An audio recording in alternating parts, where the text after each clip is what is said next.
কুলাউড়া শ্রাপুর উচ্চ বিদ্যালয়ের দশম শ্রেণীর বিজ্ঞান বিভাগের মেধাবী শিক্ষার্থী নাসিফা জান্নাত আঞ্জুমে হত্যার বিচার ও জুনেলের ফাঁসির দাবিতে উত্তাল হয়ে উঠেছে মৌলভীবাজার শহর।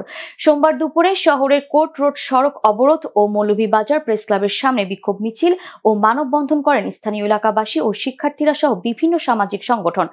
এই ঘটনার সুষ্ঠু তদন্ত, দ্রুত বিচার এবং জুয়েল ধর্ষকের সর্বোচ্চ শাস্তি ফাঁসি চান তারা। কুলাউড়ার বিভিন্ন শিক্ষা প্রতিষ্ঠানের শিক্ষার্থীরা হাতে প্লেকার্ড, ব্যানার নিয়ে স্লোগান দেন, খুনির ফাঁসি চাই, নাফিসার রক্ত যেন বৃথা যেতে না পারে, আমরা বিচার অবিলম্বে চাই। পুলিশ ঘটনাস্থলে উপস্থিত থেকে পরিস্থিতি নিয়ন্ত্রণে রাখে এবং আন্দোলনকারীদের শান্তিপূর্ণভাবে কর্মসূচি পালন করতে অনুরোধ জানায়। আমাদের একটাই দাবি, খুনি জুনেলের প্রকাশ্যে ফাঁসি চাই। আমরা যদি আমাদের দাবি আদায় না করতে পারি, আমরা মৌলভীবাজারের রাজপথে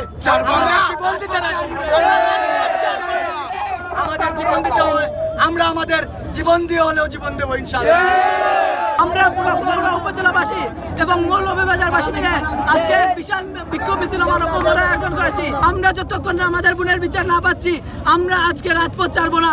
আমি সরকারের পিপি হিসাবে আপনাদেরকে এই আশ্বাস দিতে পারি, এই আফরুজা হত্যার মামলার সম্পূর্ণ দায়িত্ব আমি নিলাম। আমি আসামির ফাঁসি হবে ইনশাআল্লাহ, ফাঁসি হবে এবং এর জন্য যতটুকু আইনি প্রয়োজন আমরা চালিয়ে যাব।